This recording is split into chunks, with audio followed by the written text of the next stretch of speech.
So hey guys, welcome back. So నా పేరు రామోహత్ Rajinikanth. Welcome to my YouTube channel రజా బేటే.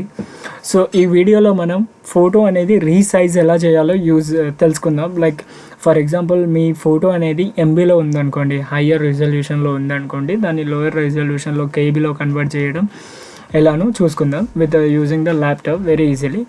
సో ఫస్ట్ ఆఫ్ ఆల్, మీరు ఏదైనా ఫోటోని సెలెక్ట్ చేసుకోండి. ఫస్ట్ ఫైల్ ఎక్స్ప్లోరర్ని ఓపెన్ చేసి ఏదైతే పిక్చర్ మీద ఉందో ఆ పిక్చర్ని ఫస్ట్ ఆఫ్ ఆల్ సెలెక్ట్ చేసుకున్న తర్వాత దాన్ని రీసైజ్ చేయొచ్చు. సో ఓకే, నా దగ్గర బంచ్ ఆఫ్ ఫొటోస్ ఉన్నాయి. సో ఈ ఫోటో నేను క్లిక్ చేసి ఓపెన్ చేసుకుంటాను. మీరు ఓపెన్ చేసినప్పుడు ల్యాప్టాప్ తోటి డైరెక్ట్ ఇది ఫొటోస్లో ఓపెన్ అవుతుంది, ఫోటో యాప్లలో ఓపెన్ అవుతుంది. సో ఇక్కడ చాలామంది ఏం చేసుకుంటారంటే జస్ట్ టు ఎడిట్ దిస్, ఈ ఇమేజ్ని ఎడిట్ చేయాలంటే ఎడిట్ ప్రాసెస్లో. సో ఎడిట్ అనేది ఎప్పుడు యూజ్ అవుతుంది? క్రాప్ చేయడానికి, బ్యాక్గ్రౌండ్ రిమూవ్ చేయడానికి, ఆ టైంలో ఇది యూజ్ అవుతుంది. కానీ మీరు ఇక్కడ చేయాల్సిన కాన్సెప్ట్ వర్క్ ఏంటంటే resize of your MB to KB. So అది ఎలా చేస్తారు? ఈ 3 డాట్స్ మీద క్లిక్ చేయండి. So here you can see that resize image. So resize image మీద క్లిక్ చేయండి.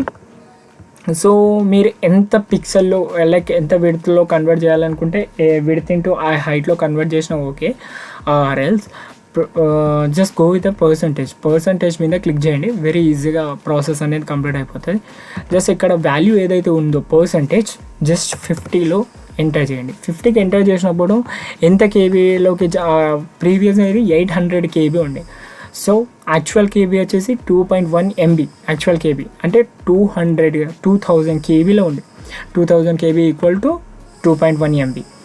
సో అక్కడ నుంచి ఇక్కడికి తీసుకురావచ్చినప్పుడు, సో మనకు కావాల్సింది జనరల్గా మీరు ఏదైనా వెబ్సైట్లలో ఏదైనా అప్లికేషన్లో అప్లోడ్ చేసేటప్పుడు మన ఇమేజ్ అనేది 50 to 100 కేబీ మధ్యలో ఉంటుంది, మ్యాక్స్. సో అలాంటప్పుడు ఇది ఇంకా మీకు 50% ఉండి ఇక్కడ క్వాలిటీ అనేది ఉంది చూడండి, కొంచెం క్వాలిటీ అనేది డిక్రీజ్ చేస్తూ ఉంటే మీ పర్టికులర్ రిజల్యూషన్ వచ్చేంత వరకు డిక్రీజ్ చేస్తూనే ఉండాలి. ఓకే, 96.1 కేబీ వచ్చింది. So click for the save button. So మీరు సేవ్ కొట్టేసి సేవ్ అయిపోతుంది. Very simple.